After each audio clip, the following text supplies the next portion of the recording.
മിഴികഴുകുന്ന പച്ചപ്പിനകത്തായി നിരാശയുടെയും ആഗ്രഹങ്ങളുടെയും മിഴിയെറിഞ്ഞ ഒരു വഴി.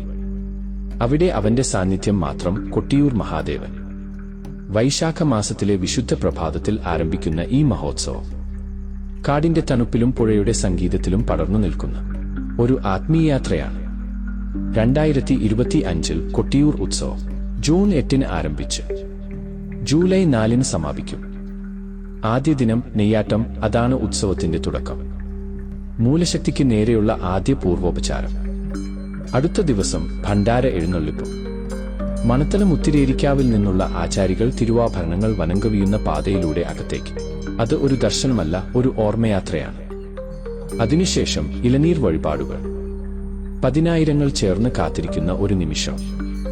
ജൂൺ 17 ആ ഇളനീർ വെള്ളം സ്വയംഭൂവിന് അർപ്പിക്കപ്പെടുമ്പോൾ കാടിന് ശ്വാസമാകുന്നു ഭക്തിഭാവം.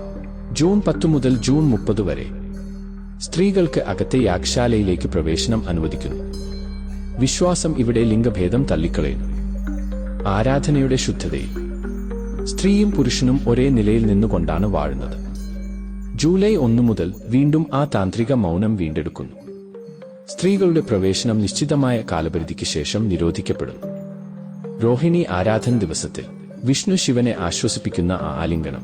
ഇത് ആഖ്യാനമല്ല, മനസ്സിന്റെ മറുവശത്ത് ഉണരുന്ന ഒരു ദൈവാനുഭവമാണ്. അവസാന ദിവസങ്ങളിൽ ആന എഴുന്നള്ളിപ്പും ആനയൂട്ടും. ശബ്ദവും കാഴ്ചയും ഒറ്റപ്പാളത്തിൽ ചേരുന്ന ദൃശ്യവിസ്മയം. തൃക്കലശാട്ട്. അതിനോടൊപ്പം ഉത്സവം അവസാനിക്കുന്നു. പക്ഷേ ഈ കാട്, ഈ വഴി, ഈ പുണ്യം, അതെല്ലാം നമ്മുടെ ഉള്ളിൽ ഇനിയുമൊന്ന് പാടി നിൽക്കുന്നു.